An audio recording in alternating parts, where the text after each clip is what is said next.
Sie betreten jetzt die Konferenz. You are now being placed into the conference. Die Konferenz wird jetzt aufgezeichnet. The conference is now being recorded. Donc on va faire un bref survol des actuateurs électromagnétiques, des possibilités ANSYS dans ce domaine-là, en particulier les moteurs, moteurs électriques. Donc on a en fait pas mal de motivation à aborder ces problématiques avec des éléments finis et des volumes finis pour tout ce qui est du refroidissement avec des fluides, simplement pour arriver à produire des composants le plus rapidement possible avec des contraintes qui augmentent de plus en plus avec le temps, donc des contraintes sur le design, sur la technique, mais aussi sur les temps de développement afin de pouvoir livrer quelque chose, un premier prototype le plus vite possible, le valider et ensuite arriver sur le marché avec quelque chose qui fonctionne tout de suite. En plus, une fois si on a déjà quelque chose qui est développé, un design qui fonctionne, on va s'intéresser à la performance de ce design et des améliorations potentielles de ce design. Donc ça, c'est aussi quelque chose qui va nous intéresser, en plus de l'intégration de ce moteur dans un circuit peut-être plus vaste. Donc typiquement, on a un process de développement qui va commencer par la partie conceptualisation. Si on partait d'une feuille blanche, on peut dire que la feuille blanche peut représenter aussi un design existant qui n'est pas optimum, trouver des nouveaux concepts, innover, tester avec la visualisation, enfin la simulation, pardon, et arriver avec un prototype en fait qui est directement utilisable, ou alors carrément, si on a assez d'expérience dans le domaine, de partir directement avec la production, une pré-série et la production en série. Donc ça, on va le voir ici avec les différents outils qu'on a à disposition, que ce soit au niveau de ce dégrossissement de design, approche exploratoire d'un nouveau design, avec un outil qui est dédié, qui s'appelle MotorCAD,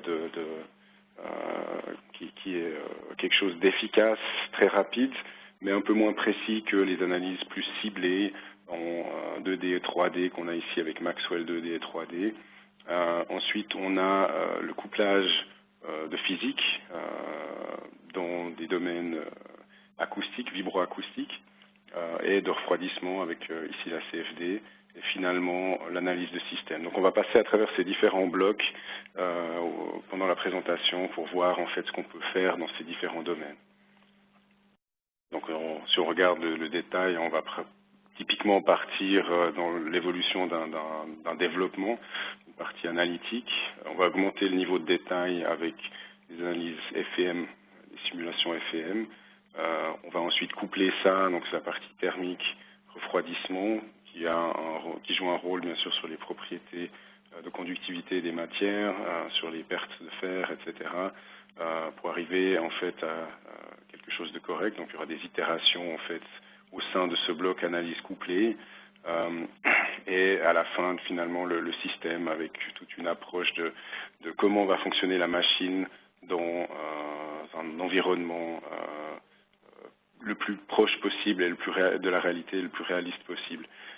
Donc le pré-design, analyse détaillée, la partie multiphysique, hein, c'est ce terme qu'on aime bien employer pour des analyses, des simulations faisant intervenir plusieurs physiques, contrôle du design, et à la fin, si on regarde la partie système, on va chercher à augmenter simplement le nombre de points, le nombre de points de fonctionnement qu'on peut calculer au cours du temps. Donc on va utiliser des techniques qui nous permettent de réduire la taille des modèles. Donc ici on a des modèles réduits, Reduced Order Modeling, qui nous permettent de créer ensuite des jumeaux numériques de la machine qui peuvent par la suite être potentiellement utilisés pour valoriser toute cette expérience physique développée pendant le design de la machine pour faire par exemple de la maintenance prédictive ou des modèles commerciaux un peu disruptifs comme ça, avec finalement une compétence technique qui existe toujours sous la forme d'un jumeau virtuel quelque part dans une boucle de régulation, dans une boucle de maintenance, etc. ou alors des modèles réduits basés sur des études paramétriques, c'est ce qu'on appelle ici Meta-Model of Optimal Prognosis. Donc on va revenir là-dessus. Simplement, les outils qui se cachent derrière ces différentes étapes du développement sont ce qu'on appelle indice électronique desktop, qui contiennent plusieurs outils d'analyse. On a Motor Design Limited qui nous a livré MotorCAD, qui est cette première étape, et le Workbench qui permet de coupler les différentes physiques, que ce soit la partie électronique avec la partie structurelle ou la partie fluidique. Toujours au sein de ce électronique desktop, on a ce qu'on appelle Simplorer, qui est l'étude système donc 0D finalement d'un circuit intégrant le moteur. Donc pour le design préliminaire, avec ce MotorCAD, on aura déjà une notion de couplage entre l'électromagnétisme et la thermique, et des études paramétriques qui permettent déjà de dégrossir très rapidement et très efficacement le champ des possibles au niveau du design de la machine. Ensuite, le développement de composants. Donc, ça peut être vraiment le moteur lui-même de manière très détaillée, de voir vraiment tous les effets physiques qui interviennent et de lier tout ça au sein de l'environnement multiphysique d'indice qui s'appelle le Workbench, le plan de travail, sur lequel on va jongler avec les différents domaines, que ce soit thermique, électromagnétique, mécanique des structures, vibratoire, et la partie système, pour l'intégration de toute cette physique dans un système plus global. CADFEM étant non seulement fournisseur d'indices, mais aussi de solutions et de compétences pour vous accompagner dans ce chemin semé d'embûches, évidemment, parce que la simulation, c'est plus que juste du logiciel. On vous amène, par exemple, des extensions qui permettent de vous simplifier la vie. Si vous voulez faire des études acoustiques de moteur, on a ce développement qui a été créé, qui s'appelle Electric Drive Acoustic Inside ANSYS, qui facilite finalement le lien entre la partie électromagnétique et la partie structurelle vibratoire. Et cette partie ici, cet ajout Model Reduction Inside ANSYS qui permet d'extraire des modèles réduits, introduire dans un circuit, dans Simplorer, pour tenir compte de cette dynamique-là sous forme de blocs intégrés dans un plus grand Lego, en fait, créé de plusieurs blocs physiques qui ont été développés au sein d'une entreprise, du laboratoire, etc. Donc c'est cette partie système-là, on voit en fait finalement des blocs équivalents qui intègrent toutes ces physiques et la possibilité pour chacune de ces étapes, de faire des analyses paramétriques, donc ce qu'on voit ici avec ce bloc OptiSlang en orange, qui permettent de faire des études de sensibilité paramétrique, des études donc stochastiques de robustesse ou de l'optimisation simplement.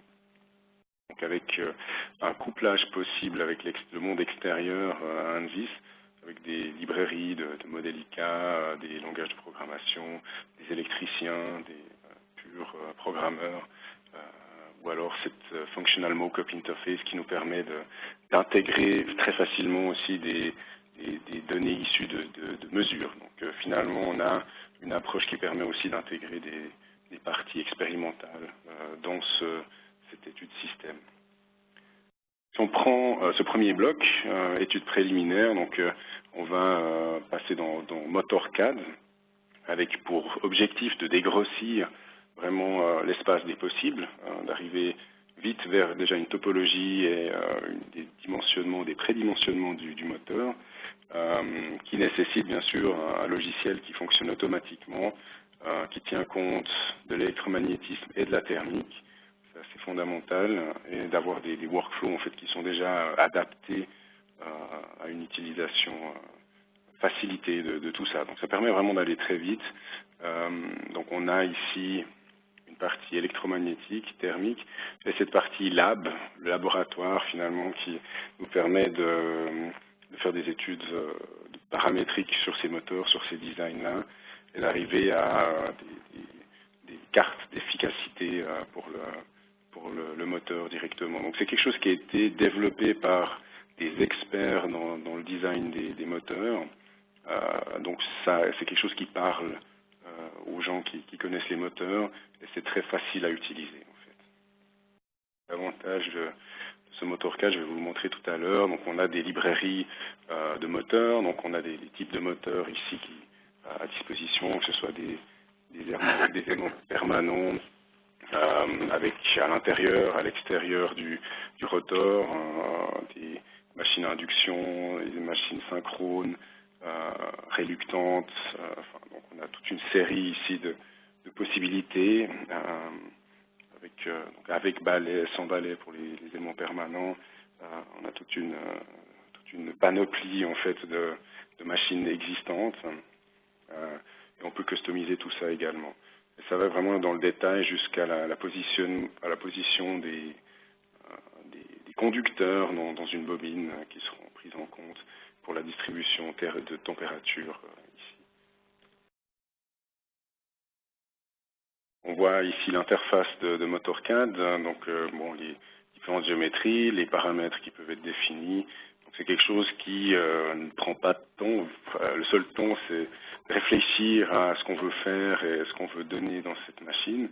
Et ça va se baser sur une analyse FM 2D pour la partie électromagnétique, et pour la partie thermique, à quelque chose qui est plus rapide à utiliser avec une analyse circuit. On a des couplages entre motorcade et les autres outils indices qui sont possibles. Donc on a ici le couplage avec Maxwell 2D 3D, avec Rotating Machine Expert qui est dans le Electronic Desktop d'ANSYS, et avec la CAT d'ANSYS.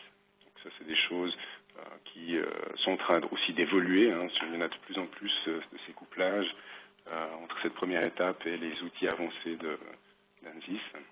Donc là, on va voir maintenant dans Motorcad comment ça fonctionne. Donc là, j'ai ici la fenêtre Motorcad. Donc vous voyez les différents types de moteurs à disposition. Alors, vous allez faire un choix à ce niveau-là, le type de physique, électromagnétique, thermique ou études paramétriques. Et vous allez simplement définir les paramètres de la machine en question. Donc, on a ici quelque chose qui a déjà été défini avec les différentes étapes de modélisation jusqu'à l'étude paramétrique ou même le scripting si vous voulez automatiser. Et là, si je change par exemple le diamètre du stator, vous allez voir tout de suite le changement qui s'opère. Donc c'est vraiment quelque chose qui vous nécessite simplement de changer ça. Juste désactiver les micros, voilà, de nouveau arrivons. Donc vous voyez l'adaptation en temps réel, c'est quelque chose qui est vraiment facile à utiliser.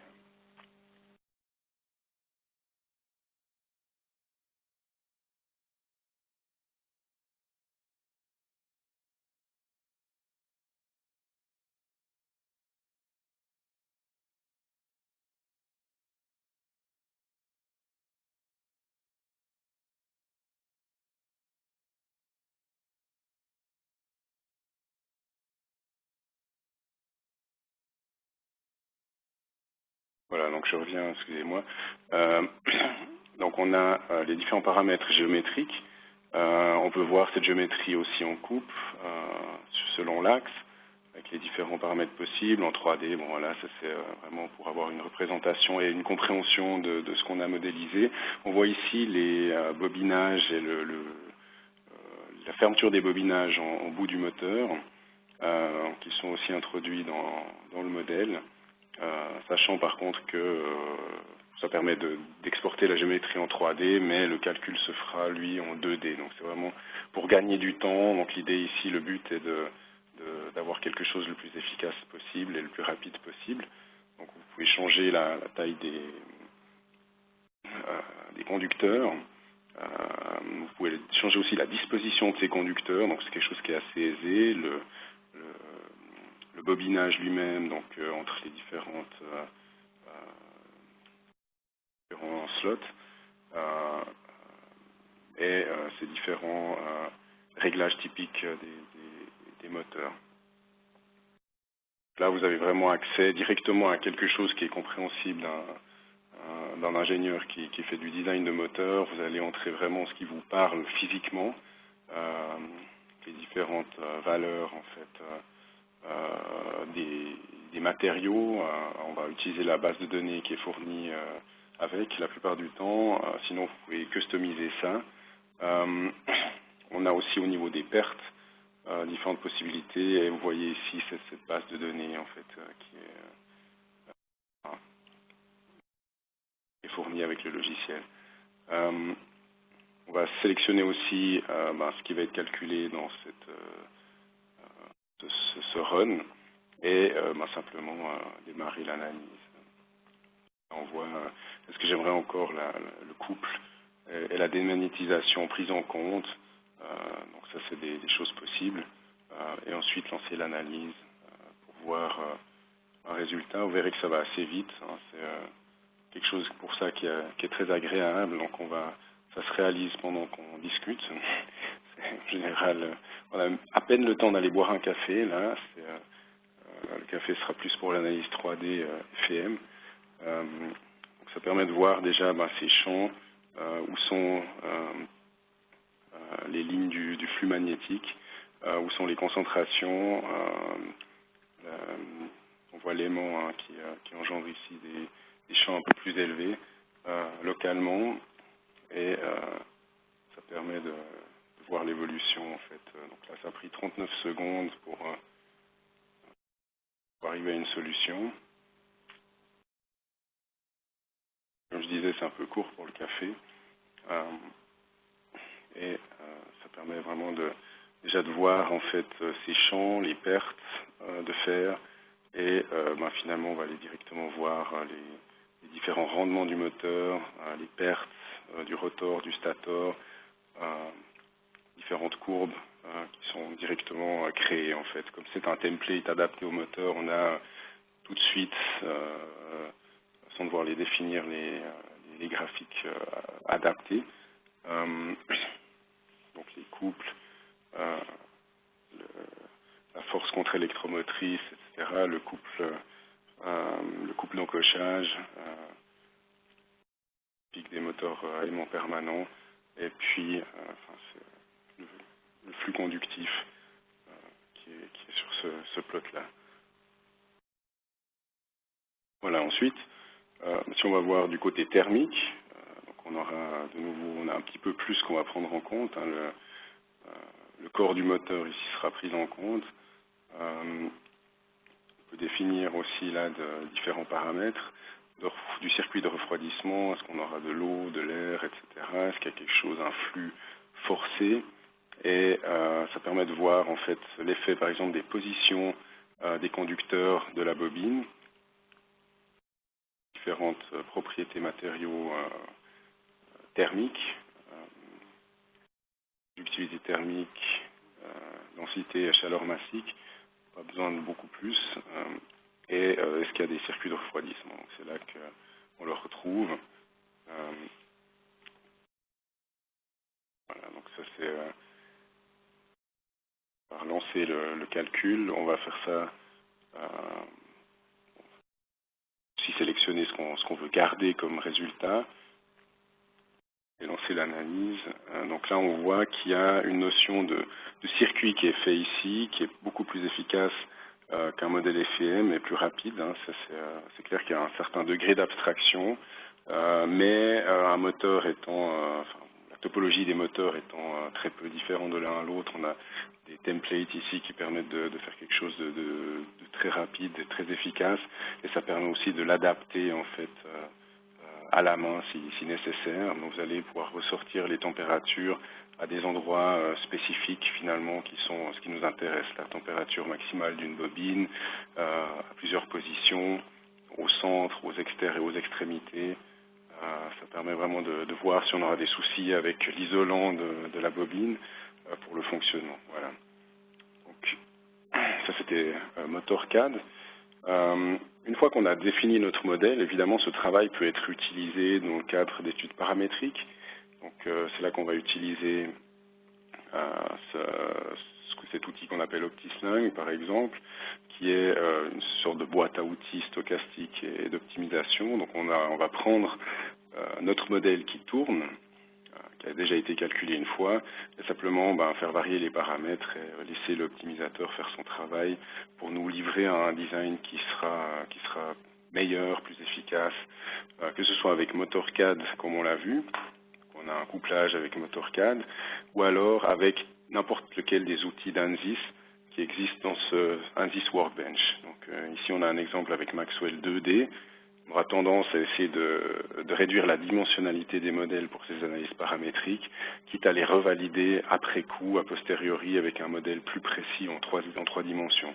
Donc vous voyez ici simplement ces blocs qui correspondent à l'optimisateur OptiSlung pour les analyses de sensibilité aux paramètres, optimisation avec que les paramètres importants issus de cette première analyse et analyse de robustesse sur l'optimum pour voir si on n'a pas un risque, à cause des tolérances de fabrication, de dépasser une limite qui serait dans le cahier des charges, dans les spécifications de la machine.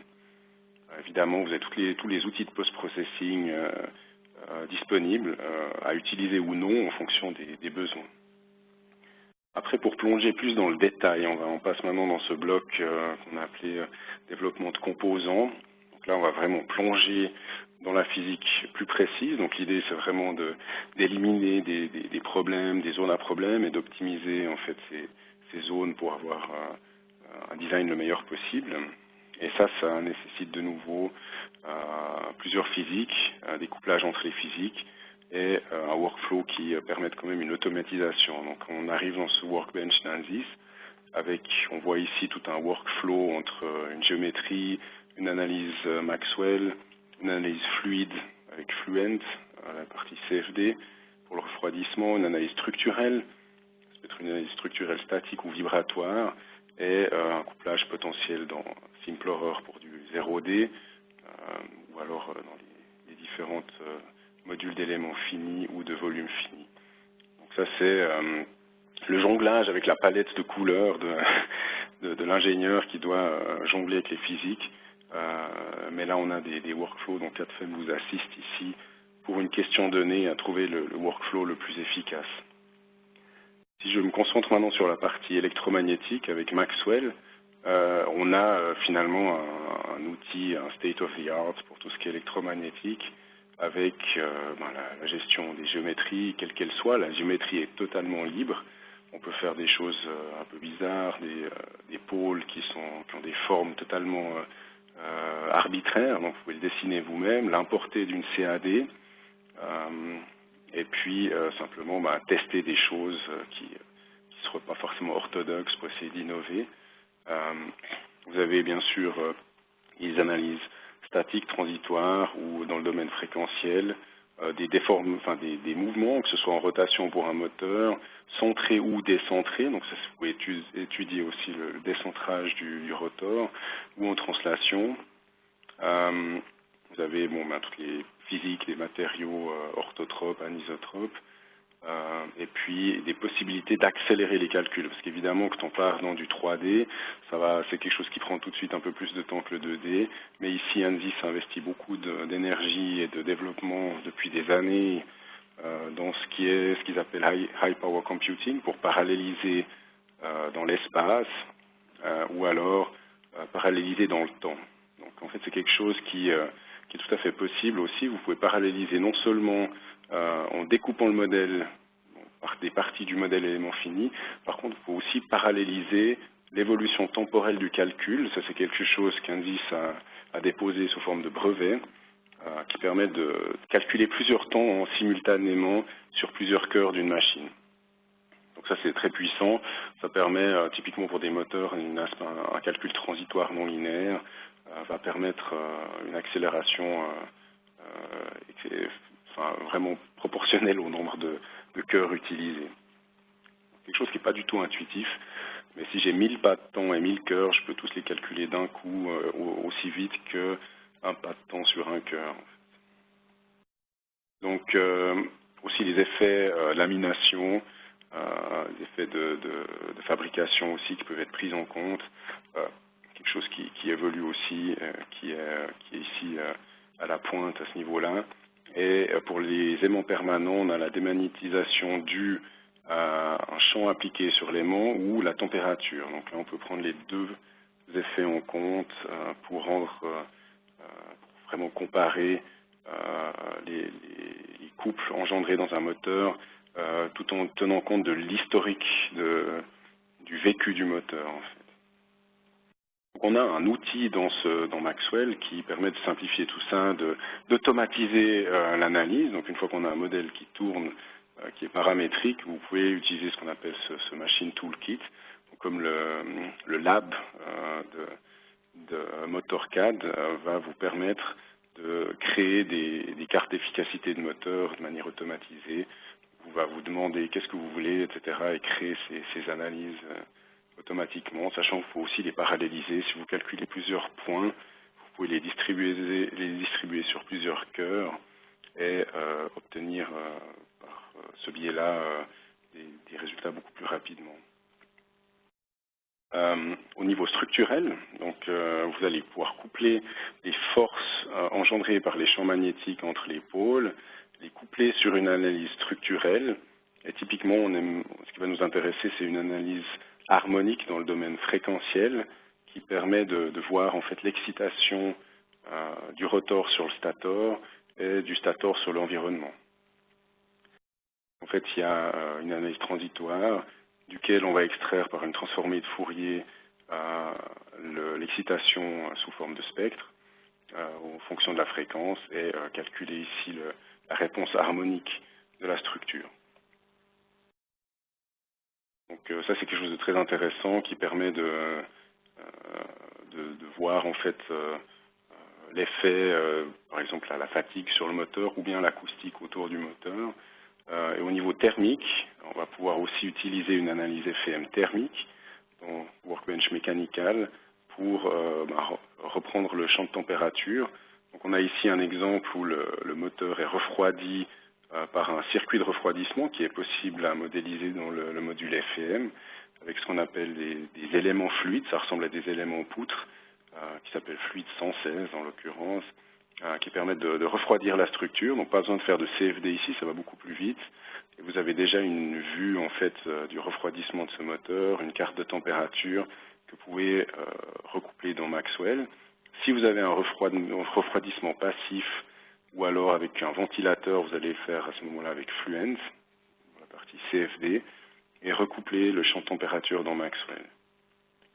On voit ici une carte du couple au cours du temps, en noir, sans considérer la démagnétisation des aimants, en rouge avec la démagnétisation mais sans l'effet thermique, et en bleu, démagnétisation et l'effet thermique sur les propriétés matériaux.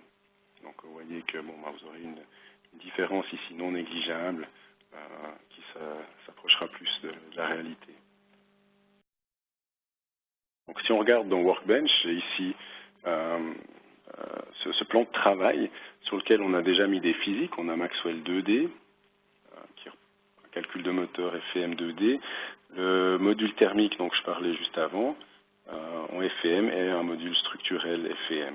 Vous voyez qu'on a un Maxwell 2D, un Maxwell 3D, duquel on a extrait la géométrie pour les analyses FEM, et de Maxwell 2D, ici on va voir, on a le moteur, ça ressemble beaucoup à MotorCAD, mais simplement ici on a une liberté complète sur la géométrie, sur la position des aimants, sur la forme des bobinages, et qui nous permet déjà d'avoir une analyse transitoire qui nous livre les couples et les pertes de fer entre le rotor et le stator. Ça permet de voir ça au cours du temps, vous avez finalement une valeur moyenne qui vous intéresse. Et bien sûr les champs, que ce soit champ vectoriel ou champ scalaire. Et on voit ici les forces qui sont transmises sur les pôles du stator. Ces forces qui vont être extraites et transmises dans le bloc statique structurel ici d'Anzis. Alors bon, c'est un exemple ou ici thermique, donc un exemple, on a un peu simplifié ici pour montrer ça. Donc là, j'ai la partie thermique dans Mechanical, Vous voyez que le champ de perte d'une analyse 2D dans Maxwell est transmis sur un modèle 3D. On a extrudé simplement les valeurs pour gagner du temps, ce qui est déjà pas loin de la réalité, hein. C'est déjà amplement suffisant pour beaucoup de conclusions et de résultats. On peut voir la carte des températures dans l'ensemble du moteur et on peut aller zoomer finalement maintenant, avoir un champ de température en X, Y, Z. La différence avec MotorCAD, c'est que maintenant, moi j'ai des plots de température en 3D par rapport à des points dans MotorCAD. Et ça permet vraiment de voir les détails. Donc là, on va pouvoir jouer sur les contacts thermiques, sur les coefficients de convection, etc. Ça, c'est la partie thermique. Si on regarde dans la partie structurelle, bon, c'est un bloc statique en l'occurrence, pour faire rapidement. On aurait pu prendre un bloc harmonique avec la transformée de Fourier, mais vous voyez, ces forces sont interpolées. Il n'y a pas besoin de s'occuper de gestion de fichiers ou de quoi que ce soit. Ça, c'est drag and drop pour obtenir ces couplages. Et surtout, on a un contrôle en fait de l'interpolation d'un maillage à l'autre qui est fait. Donc, on voit les contraintes sur le stator et les déformations qui sont engendrées par ces forces. Donc ça, c'est vraiment une première analyse. Ensuite, on pourrait passer avec un bloc très similaire à une analyse harmonique pour voir en fait ce qui se passe sur l'ensemble du stator et sur l'environnement. Donc si je reviens dans les slides, là j'ai ce moteur qu'on aurait étudié, une analyse transitoire, une transformée de Fourier discrète, une analyse harmonique sur la structure et un transfert dans l'environnement. Donc on peut utiliser simplement soit la vitesse des surfaces de la structure pour créer une amplitude acoustique à une distance donnée du moteur et plotter ce genre de diagramme type waterfall pour avoir, en fonction de la vitesse du moteur, les différentes fréquences acoustiques qui sont audibles autour du moteur. On reconnaît les harmoniques, la fréquence de rotation, simplement des zones qui sont plus rouges que d'autres, qui sont plus critiques. Donc soit en prenant la vitesse de surface, soit en utilisant un volume acoustique autour du moteur pour avoir les interférences et vraiment avoir le champ acoustique dans l'environnement proche du moteur ou l'environnement lointain, en dehors du volume d'éléments finis. C'est aussi quelque chose qui est possible. Si vous avez un micro à 10 mètres, vous pouvez interpoler le dernier résultat sur le dernier élément sur ce micro-là. Ensuite, ça c'est des analyses qui prenaient un peu de temps, donc pour aller plus loin, vous pouvez extraire de ces analyses-là quelque chose de simplifié pour une étude système. Donc l'idée c'est d'utiliser un modèle réduit, donc là on a aussi ce plugin qui a été développé par CADFEM qui permet d'extraire ces informations. Ici dans ce cas-là, on a les informations thermiques, un modèle équivalent thermique qui est créé, donc vous voyez ce bloc qui a été généré depuis cette analyse FEM, que vous pouvez ensuite utiliser dans des analyses transitoires thermiques ou alors structurelles si on extrait un modèle structurel. Donc c'est toute cette approche de système qui permet vraiment d'intégrer la compétence de différents composants dans un système global qui représentera la machine complète. Ici, on parle de State Space Model pour cette Model Order Reduction, des matrices State Space. Ensuite, on a les métamodèles de pronostic optimal qui proviennent d'analyses paramétriques avec OptiSync. L'analyse de sensibilité dont j'ai parlé tout à l'heure peut générer directement ces métamodèles. Ça ne prend pas de temps supplémentaire.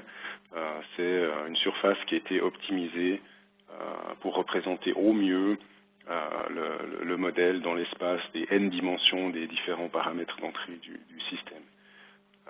Donc tout ça, c'est des choses qu'on peut introduire comme bloc dans SimpleError, qui est l'outil de simulation système. L'intérêt d'être dans le même environnement ici, c'est que tous ces blocs seront compatibles les uns avec les autres.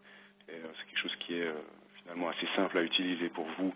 Donc les blocs ici sont représentés soit par des analyses 2D, 3D dans ANSYS, que ce soit en mécanique des structures, en thermique ou en électromagnétisme, ce qu'on a vu jusqu'à maintenant, soit des modèles réduits, soit de la co-simulation avec ces modèles éléments finis. Donc ça prend plus de temps. Par contre, vous avez directement le résultat physique.